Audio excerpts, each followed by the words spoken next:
So, ayan guys, good day. Dito naman ulit tayo sa ating panibagong vlog. Meron tayong printer, HP DesignJet T10 Platter. Ayan guys, tingnan natin HP DesignJet T120. So, ngayon, ang ating ayusin naman ay isang platter dahil kakaibang problema. Lagyan natin ng papel ng kulay puti. Pwede siya sa multi-sheet tray, like bond paper, puti na papel, makita niya. Pero itong blue na rolyo, ito, hindi niya ma-detect. Sinasabi niyang walang papel daw nilagay. So, ito yung iti-perform. Ipakita ko sa inyo. So, ito, makikita nyo dito. I-load natin tong blue. So, select natin tong roll. Ayan. Tapos, load, roll. Ayan. So, yun. So, na-detect niya. Although, na-detect niya yung papel na nandoon na kasi may sensor siya na nakuha na daw. So, ngayon, plain muna natin. Plain lang kasi yan. Continue natin yan. Delay pa. Ayan. Loading roll na. Ang gagawin niya is i-indicate niya yung papel. Yan. Alignment. Tapos, yan. Antayin natin ma-detect. Wala. Ayun. Merong problema. Nakita niya. Media load fail. Focus natin. Ayan, makikita natin ang error niya. The printer is not able to complete the load because it cannot detect the paper. Hindi ma-detect niya ang papel. Ito na papel, hindi niya ma-detect yan. Makita niyo. So, i-unload natin. Unload natin. So, mag-error yata yan pag unload niyan. Hindi niya matapos pag yan. Error in roll unload. Ba? So, may problema ang kanyang sensor. Ating tingnan sa loob kung bakit. So, ngayon, unang buksan natin is yung ditong side na to. Ito, gagamitin nating screw. Driver is Torx driver. Size is T20. Ngayon, meron tayo. Wala tayong force nito. So, ngayon, unang tanggalin natin dito. Ayan, ito tanggal na. Yung screw, medyo matigas to dahil screwdriver natin is tapos sa puwersa. So, ilagay natin sa ganyan, and then dito banda sa may gilid, may screw dito. Tanggalin lang natin. Sorry. Ito lang. Okay na tayo. Ito screw. Ay, wala nang screw sa ilalim. Tinanggal na. Dito banda. Yan dito.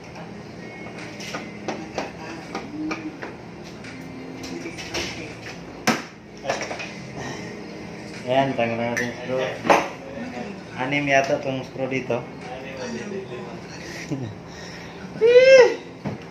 Then, i-atras muna natin itong printer. Ayan, na-atras na natin. Merong screw dito, so kailangan natin tanggalin. So, ngayon, ang tatanggalin muna natin ito. So, pagtanggal nito, ganun lang. Basic na basic. Ayan, natanggal na natin dito banda. Diyan natin i-access yung screw dito. Screw pala nito is 6 yata. 4 pang 5. 5. So 5 screw lang. Pwede nyo na matanggal ito. Pagtanggal nito, ito, hilahin nyo lang pag ano. Okay, natanggal na natin. Tanggalin din natin yung sa kabila. Same procedure. Dito na naman tayo. Dahil tanggalin natin ang dito top cover niya dahil ang printer head ang ating titingnan yung sensor mismo ng printer head kasi para ma-detect niya to. So dito meron isa.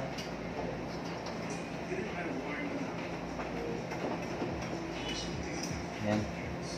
Tapos i-open nyo to. Meron din isa dito banda.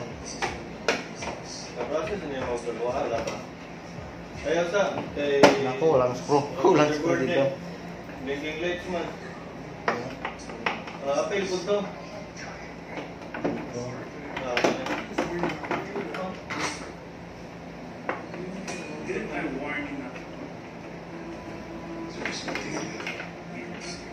So yan, 4 na screw. So 5 pala to screw. Kulang tag-iisa to. Same procedure. Lahin nyo lang gaga. Ayan, natanggal na natin. Ayan, makikita nyo, natanggal na natin. So ayun na nga, ito na, nakita na natin. So, ang ating hahanapin is dito banda itong sensor na to. Merong sensor dyan na nagre-read. Linisan muna natin tong sensor na baka na ano ng ink. Tingnan natin. Alright. Ngayon, hindi natin matatanggal to dahil nakalock pa. Kalak siya. Matigas yan. Simple lang kung paano natin i-unlock yan. Okay. Kita nyo to dito banda. Sa ilalim. Dito banda. Mayroong gear diyan puti. Ikutin nyo lang yan. Yan. Diba? Unlock na natin. Kaya to tinanggal ko dahil ito kasi yung printer head hindi mahila tungo doon dahil dito sa kanyang locking mechanism dito banda. So, ayan, bypass natin ito banda sa kanyang area. Okay? Since na remove na natin, ito tatanggalin na natin. Ngayon, pagtanggal natin dito sa taas, first is itong front panel. So, di makita. Test natin. So ito si front panel. Mayroong screw dito sa taas. Kunin nyo lang, medyo matigas to dahil yung screwdriver natin is mahaba. Yan, screw. Then, pagkatapos nyan, siyempre, remove natin yung i-remove natin ang flex cable. Yan. Tanggalin natin dito banda. Then, dito sa ilalim. Nakalak yan.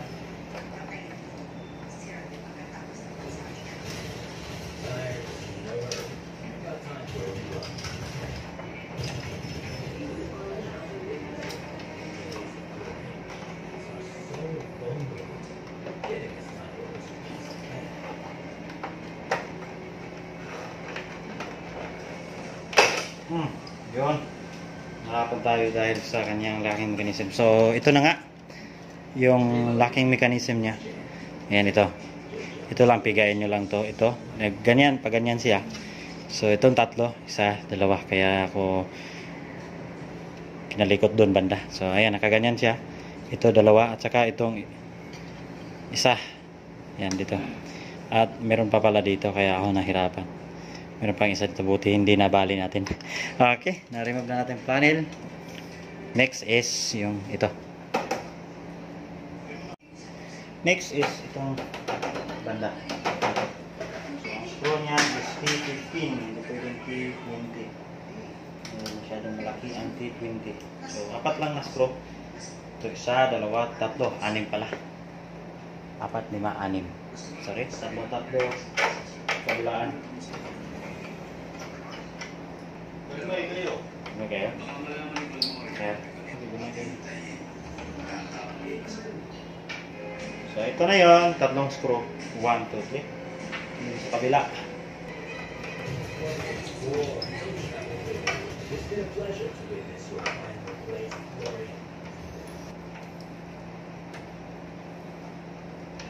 Okay. So, next is yung sensor. Dapat dito nyo mapunit. Okay? So, yan. Angat nyo lang. Then, hilain. Ayan. Okay? So, tabi natin to. Yun na nga, natanggalan natin yung target natin. Itong carriage, may printer head. Target natin yan. Tanggalin muna natin to. So, pagtanggal nito, tanggalin muna itong inks. Ayan. So, nag-leaking pala to ang printer head nito. Then, remove natin to. Yun. So, ang kanyang printer head ay makikita natin yung yellow, magenta, cyan, black. Anong kulay na? Magenta na. So, yun. Ito ang printer head niya. Yan. Size na kanyang screw dito banda is T5. 5. Yan. Lain natin. Dahan-dahan. I-remove muna natin to.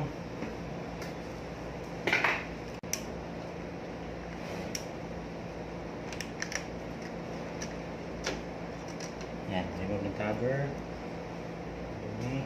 Then, meron siyang flex cable dito banda. Yan. Then,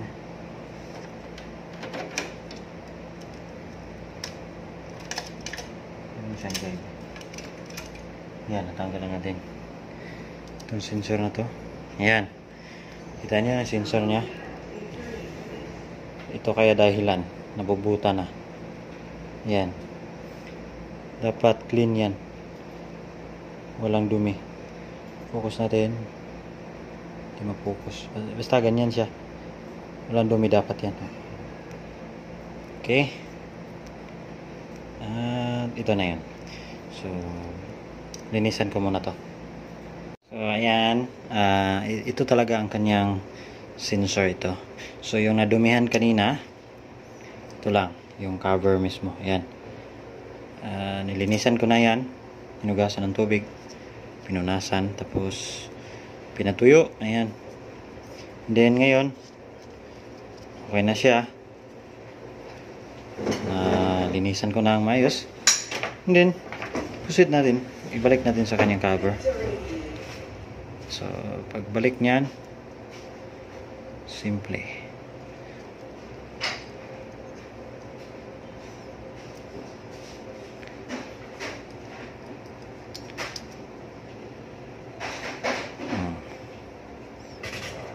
Ayan, diba? Goods na goods. Diba? Oh. So ngayon, balik na natin to para tingnan kung okay na ba. Balik na din dito. So pag ito simple lang, paano nyo kinalas yun din pagbalik.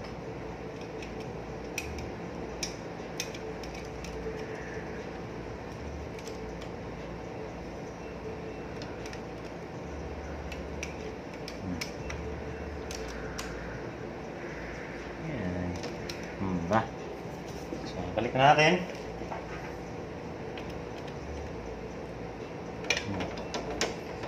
Okay na. So, ngayon, power up natin. Temporarily. So, ilagay muna natin itong, hindi pala. Kalimutan natin isaksak dito banda. Pin.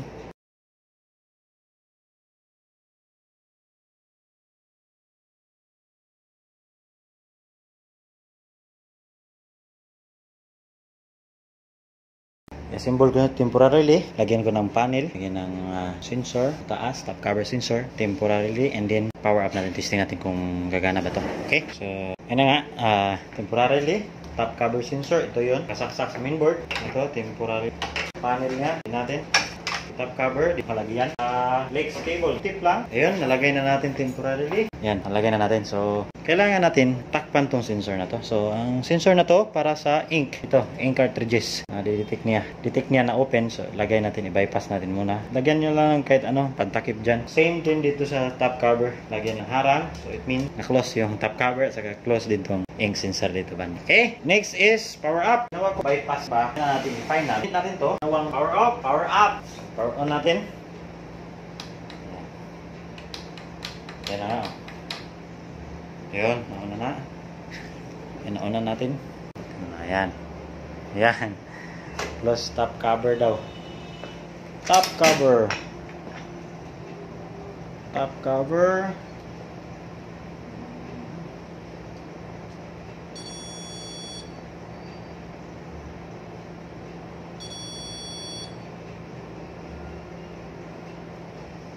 So, natin ka. Top cover, so carriage jump daw. Okay. Yan. Nag-reklamo siya dahil dinalaw natin yung printer carriage kanina. Pinasintro natin. So, nag-error siya dito. So, okay ko lang. Yan. Nag-preparing. At antayin natin yan na matapos para makatesting tayo nitong blue. Sky blue na yan. Na papel. Hindi ko alam kung anong papel yan. Anong tawag dyan? Platter kasi. So, sa mga floor plan, yan ang ginagamit nila. Blueprint yata yan tawag. But, iwan ko ba't ganun sa mga planning yan. Anyway, hindi naman tayo engineer. Technician naman tayo dito. So, ating ayusin yan. So, kanyang papel, sa ganyang papel, mag-error siya kanina. So ngayon ready na. So next procedure is i-roll na natin. Roll na natin. So makikita nyo lang naman sa panel. Yan, hindi masyado makita dahil sa nasisilawan. So ngayon, i-proceed na natin tong roll muna. Okay. Lagyan na natin dito kung kukunin ba niya. So yan, nandito banda yung sensor na madidetect niya. So ayan. Detect niya. Yan. So, ito, plain paper pa rin. Continue. So tingnan natin kung gagana ang ating trabaho. Kung hindi, nako, yari tayo dito. Yan. Wow naman.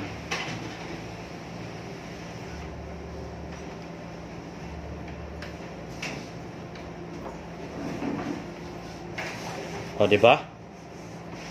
O, yun lang ang problema niya. O, roll loaded with skew. Skew daw. Kumot. Kung sa Bisaya. So, kung sa Tagalog, baluktot or anong tawag dyan. So, putulin niya yan. Ayan, kita nyo naman. Kita nyo naman. Okay na siya. Diba? Simple lang. Oh. Roll successfully loaded. Diba? Yan natin. Yan, off natin yung kuha natin. Off, diba? Oh, diba? Naka-ready na yung roll. Yan, kita nyo, roll, check. Di makita sa camera. Sorry, bye. Kasi maganda ang camera na. Basta naka-roll, check, naka-check mark na siya dyan. Ayan. Di masyado makita talaga. So, ngayon, test print natin. Sample print natin tong platter na to. So, ngayon, paano ba natin i-sample print gamit ang rolyo? Naka-roll na papel na yan. Simple. Pindutin nyo lang to banda, diba? Punta natin sa setting, diba? Makita nyo to. Meron siyang arrow or kaba back button or home. So, pindutin nyo lang to ng 4 na beses. Kailangan precise. Ayan. 1, 2, 3. Diba? Wala. O, diba? 4. So, 4 pala. So, ngayon, makikita natin support menu. So, support menu, pasukin natin. Makikita nyo support menu. And then, hanapin nyo tong reports. Kasi natambay na to eh. So, ngayon, kailangan natin ng reports nitong printer na to. Maganda ba ang kanyang printer head? Okay? Reports, pasukin nyo. And then, reports, pasukin natin. Ayan, nakapasok na tayo din dito sa, hindi pala, sorry. Hindi, reports. Dito tayo sa report menu, balik. Ulit, dito tayo sa, wala, asan ba yun? Reports. Ayan, pagpasok nyo yung reports, tama pala ako.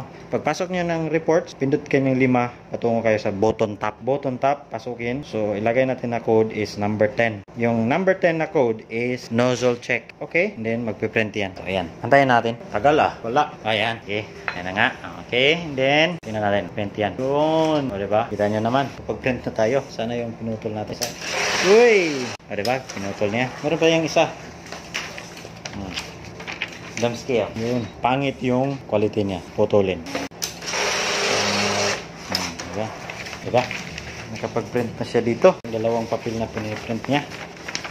Yan. Ito yung una. Mga informations niya. Pwede naman papel, pero naka-sinal tayo. Informations. Okay? So, ang next page ng piniprint niya is yung ito banda. Printer hardware information. So, as you can see, meron sa saya na kulay black kasi yellow is meron siyang dark colors. Black, meron siyang isang tawag trip na puti. Hindi siya maganda ang kulay. So ngayon, since nakapag-print na, okay na to. Ang next procedure is how to clean the print. Cleaning natin yung printhead niya. Okay, so ang procedure pag cleaning nito ng mga platter, same pa din sa mga small form factors like Smart Tank, Ink Tank series, ganun. Same lang. Okay, let's since na ayos na natin ang kanyang problema, so hanggang dito na lang ako. Nakapag-print na tayo, napadetect na dito itong papel. Sa next vlog na naman ang ating is pag nitong printer na to, ipa-cleaning natin. So hanggang dito na lang ako kasi ang problema nito na solve na natin. Hanggang dito na lang. Favorite Tech and Tips, nagpapaalam. Bye bye, salamat.